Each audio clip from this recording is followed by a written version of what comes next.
Fille d'agriculteur, France Dionne fait carrière en administration et occupe très tôt des fonctions à l'étranger. Elle est recrutée par le Parti libéral pour l'élection de 1985 et représente fièrement le comté de Kamouraska-Témiscouata jusqu'en 1997. Bienvenue à Mémoire des députés.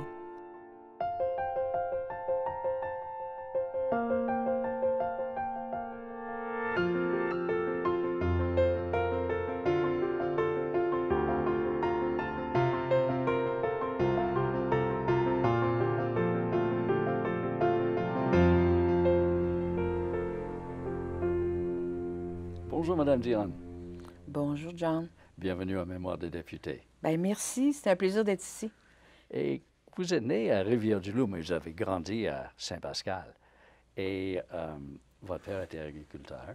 Avez-vous grandi sur une ferme? Ah, absolument. Mais je suis née à Rivière-du-Loup parce que sur mon baptistère, c'est inscrit Rivière-du-Loup à l'hôpital. Mais en fait, j'ai toujours habité, je suis née, j'ai grandi à Saint-Pascal sur une ferme, la ferme familiale, que mon arrière-grand-père avait achetée et qu'il avait payé avec des dollars américains à l'époque. Alors, oui, tout à fait. Il était allé travailler en Nouvelle-Angleterre. Il avait besoin d'argent pour la payer. Alors, on a toujours dit que la ferme avait été achetée avec des dollars américains. Wow! Quelle sorte de ferme? C'est une ferme laitière dans le moment. À l'époque, c'était une ferme porcine également. On avait aussi un grand verger. Alors, c'était une ferme où on travaillait beaucoup.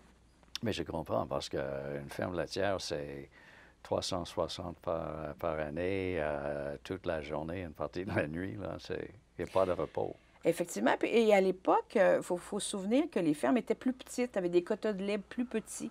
Donc, on n'avait pas les moyens à l'époque d'avoir des employés, donc de prendre congé une fin de semaine sur deux, ce que maintenant nos jeunes agriculteurs peuvent faire de façon beaucoup plus efficace parce que les fermes sont un peu plus grandes. Mais c'était le bon temps. Alors, on avait, nous, à l'époque, des cousins qui venaient travailler durant l'été. Moi, j'avais la charge de conduire le tracteur.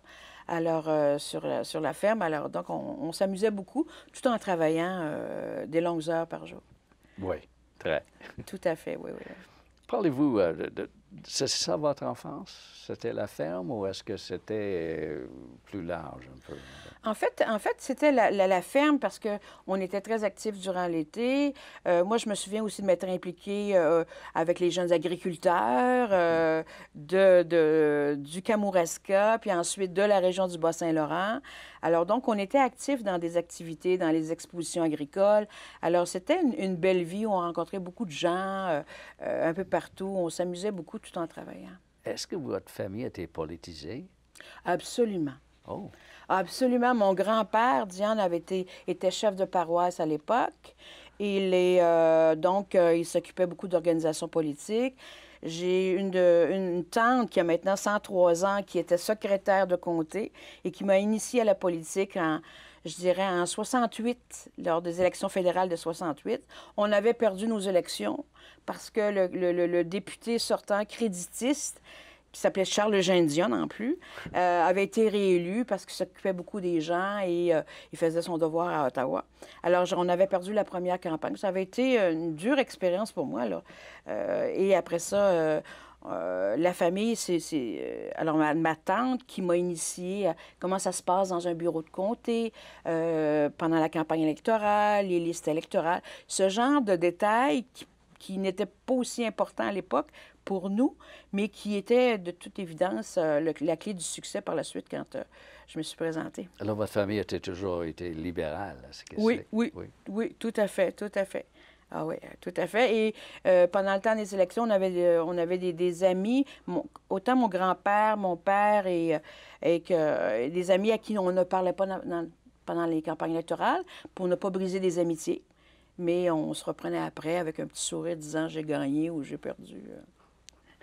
Vous avez travaillé dans votre carrière à tous les niveaux de l'administration, mais surtout dans le secteur public. Est-ce que c'était un choix conscient que vous avez fait?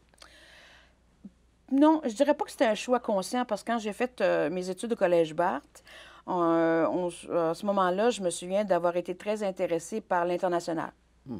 À court terme, je ne pouvais pas. J'ai commencé à Québec avec la Commission des accidents du travail de l'époque. Mais par la suite, le gouvernement fédéral, le ministère des Affaires extérieures de l'époque, faisait une tournée à travers le Canada pour chercher des candidats bilingues. Alors, comme le Collège Barth donnait une formation bilingue, alors ils sont venus, j'ai appliqué et puis j'ai pu avoir un poste à Ottawa, au ministère des Affaires extérieures.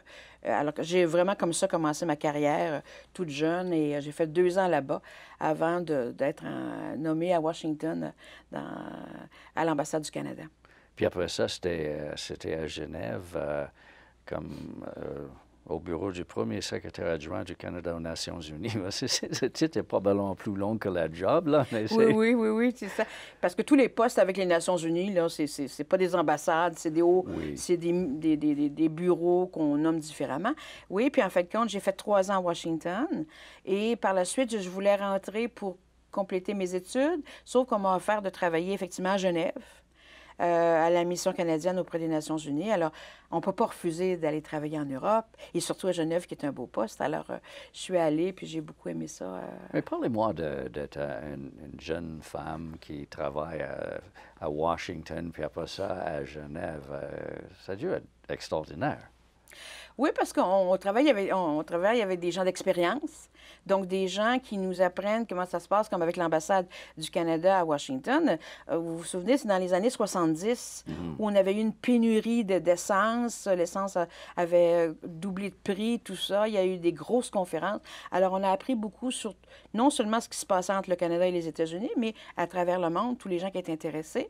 À Genève, c'était pareil, c'est dire, on habite en Suisse, près de la France, autant on apprend à faire du ski en Suisse, autant on apprend ce que c'est qu'un milieu international où on retrouve des Européens, des Américains, autant que des Africains puis des Asiatiques qui sont là pour des missions humanitaires, des missions sociales ou le Bureau international du travail. Donc, ça nous donne une envergure, effectivement, d'un contexte international qu'on ne peut pas oublier par la suite. Non.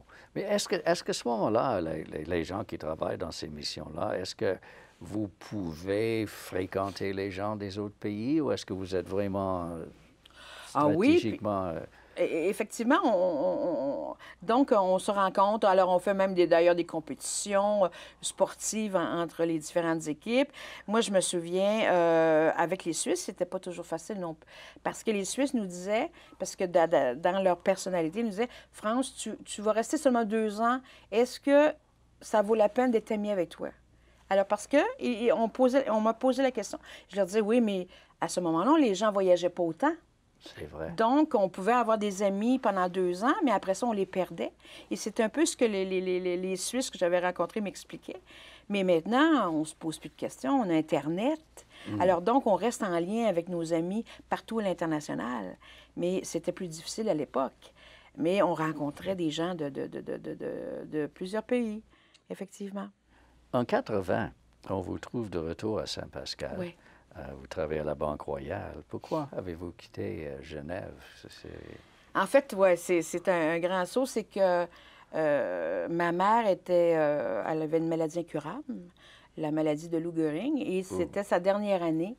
On savait qu'elle ne pourrait pas vivre longtemps. Alors, on m'a demandé de rentrer. Et bon, j'ai dit, tiens, oui, OK. Alors, j'ai demandé à mes patrons. Ils ont été très compréhensifs. Ils m'ont, on dit, rapatrié pour des causes humanitaires. Et j'ai passé la dernière année à Saint-Pascal, à m'occuper d'elle avec la famille et tout. Et à prendre quelques cours à l'université en même temps. Alors, non, je tenais à faire ça. Et je pense que c'était important pour moi de pouvoir contribuer et l'aider dans ces derniers moments. Est-ce que vous aurez pu retourner à l'international ou vous avez choisi de rester ici? En fait, j'avais un congé sans solde, et alors je pouvais retourner. Mais ce que j'y voyais, c'est qu'après avoir eu des beaux postes comme Washington et Genève, il fallait que j'aille soit en Afrique ou en Asie. Et je n'étais pas tout à fait prête à aller dans ces continents-là qui étaient quand même des postes plus difficiles. Alors, quand j'ai pris ma décision, ça a été un samedi soir à Kamouraska avec un coucher de soleil qui était un des plus beaux au monde. Alors, et ça a été facile de dire, tiens, non, je démissionne et je reste à Saint-Pascal. Et c'est là que j'ai travaillé pour la Banque Royale pendant 4 à 5 ans à la succursale de Saint-Pascal, alors dans les prêts, tout ça, et par la suite au Centre international de la Banque à Québec. Et à partir de là, vous êtes devenue candidate du Parti libéral dans le comté de Kamouraska-Témiscouata. Est-ce qu'ils sont venus vous chercher ou comment c'est arrivé? Oui, c'était effectivement, c'est des gens qui étaient impliqués en politique qui sont venus. J'étais à ce moment-là rendue à Québec et j'ai décidé de me présenter. Donc, ce que j'ai fait, je travaillais 3 jours par semaine et je faisais les lundis et les vendredis dans le comté pour, premièrement, me faire connaître comme candidate. Alors, il faut se souvenir que Kamouraska-Témiscouata, ce sont 2 entités très différentes. Alors, on a Rivière-du-Loup qui les réunit, mais alors on a 2 cultures différentes, 2 approches. Alors, si on se souvient de l'élection de 81, où il y avait eu plusieurs candidats d'envergure qui s'étaient présentés au Témiscouata, aussi au Kamouraska, et là, on arrivait en 85, dans un contexte là, toujours là, du Parti libéral, où on disait, les gens disaient, bien, écoutez, ça prendrait un candidat du Témiscouata, puisque le dernier avait été du Kamouraska. Alors moi, j'ai un peu défait cette approche-là et je suis allée rencontrer les gens du Témiscouata, du porte-à-porte chez les libéraux. Et les gens du Témiscouata sont des gens qui travaillent beaucoup en équipe. Ce sont des gens qui sont par leur base industrielle forestière, il faut travailler ensemble en équipe, tandis que les gens du Kamouraska, ce sont des gens qui sont plus terriens. On leur dit agriculteurs et tout. Alors, on a 2 dynamiques différentes. Alors, avec le travail que j'ai fait au Témiscouata, ça m'a permis de les convaincre que j'étais la meilleure candidate. Alors, le Kamouraska a dit, bon, ben, écoutez, si ça va, alors on a eu l'investiture le samedi soir de la fête des mères au Témiscouata et j'ai été élue candidate à ce moment-là. Alors, c'était un beau défi. Y avait-il beaucoup d'opposition à votre candidature? Il y avait, au début, plusieurs candidats de calibre qui, avec le temps, s'étaient dit, bon, ben, on va laisser border. Et puis, on était uniquement 2 pour la convention. Okay. Alors, tout le travail avait été fait. J'avais convaincu plusieurs personnes du Témiscouata que je pouvais être la meilleure candidate. Alors, ça a bien été. Parlez-nous de la campagne. D'après ce que vous venez de dire, ce n'était pas nécessairement votre première expérience de campagne. En fait, c'était comme candidate, oui, j'avais fait la campagne de 68 dont on vient de parler. Oui. En 70, quand M. Bourassa s'est présenté la première fois, j'avais fait l'élection et la campagne dans le comté et tout ça, qui était plus Kamouraska. Alors, j'avais un peu d'expérience de base et ça m'a servi... à partir de mon retour au Kamouraska et le travail à la Banque Royale, j'ai rencontré beaucoup de gens. Je me suis impliquée en agriculture, au niveau de l'exposition. Alors donc, j'avais fait un peu mes devoirs au préalable pour me faire connaître. Mais votre opposante péquiste voulait se faire élire pour une 3e fois, si je me trompe bien. Puis est-ce que c'était une campagne difficile, vu ça? En fait, si on pense... Puis c'est assez cocasse que vous parliez de ça. C'est un agriculteur, d'ailleurs. Et celui qui s'est présenté, qui a été élu député libéral en 70, c'était un agriculteur, un éleveur de poules. Et ensuite, c'était un producteur, un agriculteur, justement, dans le secteur laitier. Alors, on était beaucoup dans l'agriculture. Et je pense qu'en 85, les gens avaient décidé après 9 ans, du gouvernement du Parti québécois, avait décidé de changer. M. Bourassa revenait. Alors donc, lui, il avait eu sa première expérience et tout ça. Vous vous souvenez que cette année-là, il n'avait pas été élu. Oui, dans son comté. Dans son comté, il n'avait pas été élu et tout ça. Mais on était, en 85, toute une équipe de jeunes députés libéraux qui venaient d'un peu partout à travers le Québec. Alors, ça a été une belle campagne, mais je pense qu'on a renouvelé le parti comme ça. Est-ce qu'il y avait vraiment une vague libérale Vous avez pu profiter cette fois-là? Je dirais qu'après 9 ans d'un gouvernement, bon, il y a toujours à un moment donné une volonté de changement, mais le fait que M. Bourassa était de retour, alors c'est certain qu'on disait qu'il n'était pas nécessairement un nouveau chef parce qu'il avait eu la première expérience. Ouais. Alors donc, ça faisait partie de l'équation en tant que telle. Mais il y avait je pense qu'au niveau économique, dans les régions du Québec, on voulait faire des choses, on voulait qu'il y ait du dynamisme, qu'il y êt de l'action. Je pense que tous les candidats qui représentaient ça, qui arrivaient avec des idées, étaient les bienvenus. J'aimerais savoir quelle était votre réaction quand vous êtes entré à l'Assemblée nationale avec 98 autres députés libéraux pour votre sermentation. Comment c'était? Écoutez, la sermentation, c'est toujours un événement où on est avec nos gens. Alors donc, les gens du comté, tout ça. Alors c'est assez spécial, c'est dans le Salon Rouge et tout. Alors, et moi, je me souviens de mon premier discours à l'Assemblée nationale, qui était effectivement un discours important. Dans l'enceinte, dans le Salon Bleu, tout le monde est là, on t'écoute. T'as beau avoir fait des discours pendant 6 mois, 1 an, mais celui-là, il est important. Alors, je pense que c'était un moment où on est toujours fébrile. Madame la Présidente, je me dois de profiter de la première occasion qui m'est offerte de prendre parole en cette Chambre pour m'adresser aux électeurs et électrices du comté de Kamouraska-Témiscouata qui ont, le 2 décembre dernier, décidé majoritairement de participer à la relance du Québec et celle du Kamouraska-Témiscouata. Je les remercie de cette confiance et je veux les assurer que je saurai m'en montrer digne. Par contre, quand on est 98, il est certain que ça fait un gros caucus. Mais pendant on s'était déjà réunis par région, hein, pendant le temps de la campagne. Donc, on avait des affinités. Dans le Bas-Saint-Laurent-Gaspésie, notre mentor, c'était Gérard Lévesque. Alors, Gérard Lévesque était celui qui gardait l'œil sur les jeunes députés de la région, essayait de nous aider. Puis, ça a été pour moi un vrai mentor, effectivement. Là. C'est ça, le premier mandat, c'est souvent un mandat d'apprentissage. Oui. Avez-vous d'autres responsabilités à ce moment-là? Oui, j'en ai eu plusieurs parce que, d'ailleurs, en agriculture, compte tenu que j'avais une expérience dans le domaine financier, on a modifié le crédit agricole. Donc, je faisais partie du comité. Par la suite, au transport, il y avait des haltes routières un peu partout à travers le Québec. On se questionnait sur leur utilité et la sécurité.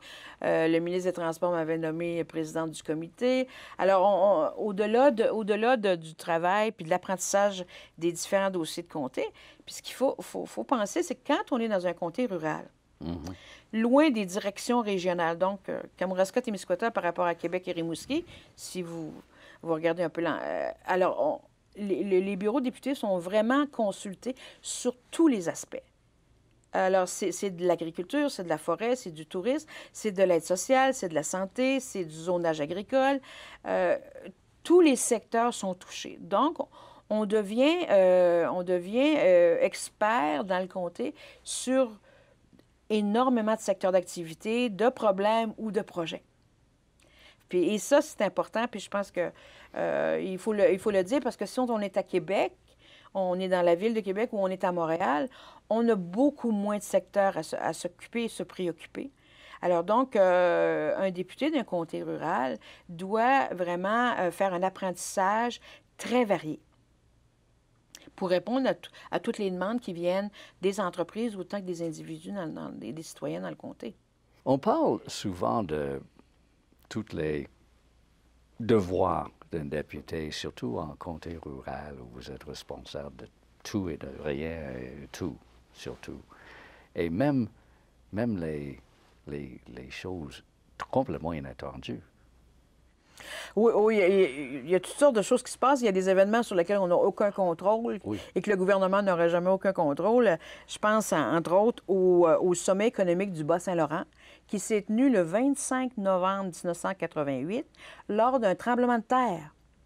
Alors donc, le tremblement de terre était localisé dans la région de Charlevoix, la Malbaie, tout ça. Alors, il y avait des répercussions du côté de Rivière-du-Loup où on avait notre sommet. Et on était en train de discuter. Il y avait des ministres, plusieurs promoteurs de projets qui étaient présents, tous les députés de la région étaient là. Et à un moment donné, dans la salle, on a vu bouger les colonnes qui retenait, là, on était dans un sous-sol. Alors, vous imaginez le contexte dans lequel on était. Et Pierre MacDonald, qui était anciennement dans l'armée canadienne, était celui qui a été le plus contrôlant, si on peut dire, qui nous a exactement dit quoi faire. Mais dans ce contexte-là, on était en train de discuter de projets pour le développement de tout le Bas-Saint-Laurent. Alors donc, vous voyez un peu le contexte. Il y avait même un caméraman qui avait eu peur et il avait laissé sa caméra rouler, puis il est allé se cacher quelque part en dessous d'une table.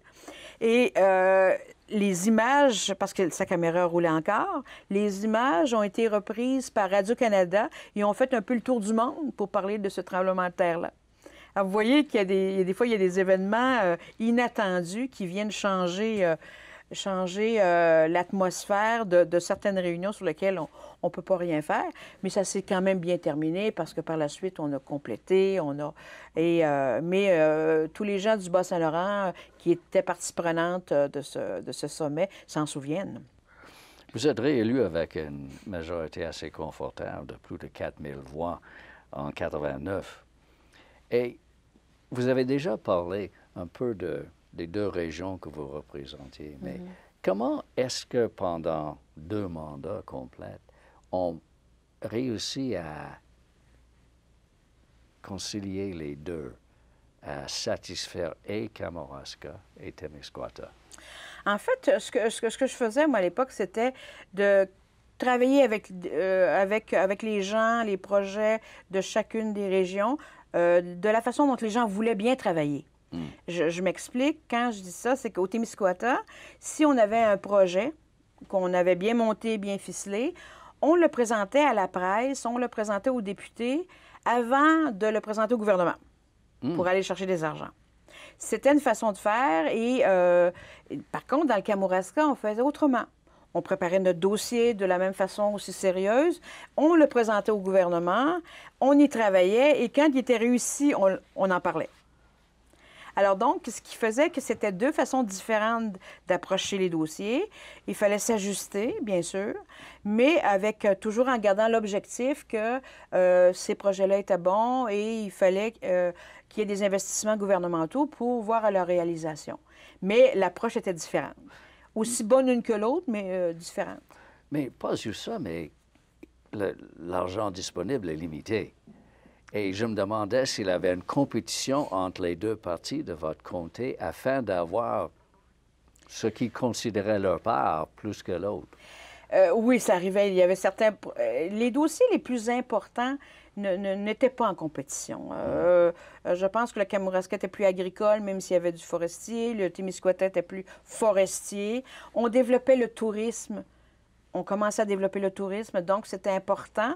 On le faisait à partir de la nature, plus au Témiscouata, dans le Kamouraska, à partir du fleuve Saint-Laurent, les bons restaurants, les bons hôtels, tout ça.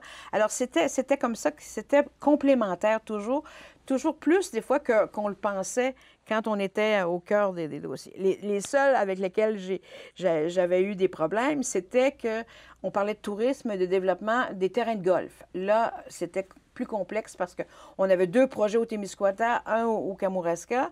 Alors là, et c'était à l'époque où le gouvernement s'investissait dans les terrains de golf parce que c'était des attraits touristiques supplémentaires, économiques importants. Là, on avait eu à un moment donné à faire... à travailler avec beaucoup de doigté. Et je me souviens toujours des paroles de Gérard Lévesque qui me disait France, quand tu as des dossiers difficiles, en tant que tel, pense bien, il faut que tu y travailles, tout ça, il faut aller chercher les argents. Mais quand ce dossier-là va être réglé, tu vas en avoir un autre pareil, aussi difficile par la suite. Alors donc, prends un peu de recul par rapport à ça et tu vas voir les choses se placent des fois plus facilement qu'on peut le penser au préalable. Mais c'est certain qu'avant le sommet économique, je dirais, du Bas-Saint-Laurent dont on vient de parler, les gens ne se connaissaient pas beaucoup entre le Témiscouata et le Kamouraska, pas autant pour réaliser le potentiel de travailler ensemble. Il y avait à la Pocatière des expertises qui ont par la suite servi au Témiscouata. Il y avait des idées au Témiscouata qui étaient importantes, qui ont aidé à régler des dossiers du Kamouraska. Et je parlerai de la sériculture. la sériculture, qui est une industrie importante maintenant. On commençait, c'était les balbutiements, et dans le Kamouraska, on était moins, on y travaillait moins.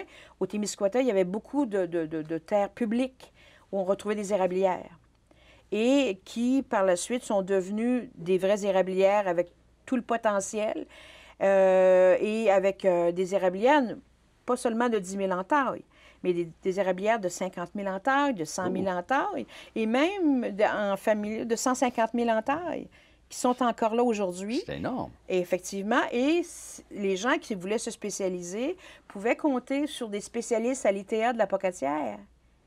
Et on avait des concours sur des qualités de sirop et tout ça. Alors donc, vous voyez, c'était complémentaire. Mais au début, les gens ne connaissaient pas leur complémentarité autant. Il fallait qu'ils arrivent sur des projets comme ceux-là. Alors maintenant, on peut dire que le Témiscouata et une partie du Kamouraska sont très forts en acériculture, ce qui n'était pas le cas avant 80, je dirais avant les années 80, 90 à peu près là. Merci beaucoup, Mme Dionne. Ça fait plaisir. À la prochaine.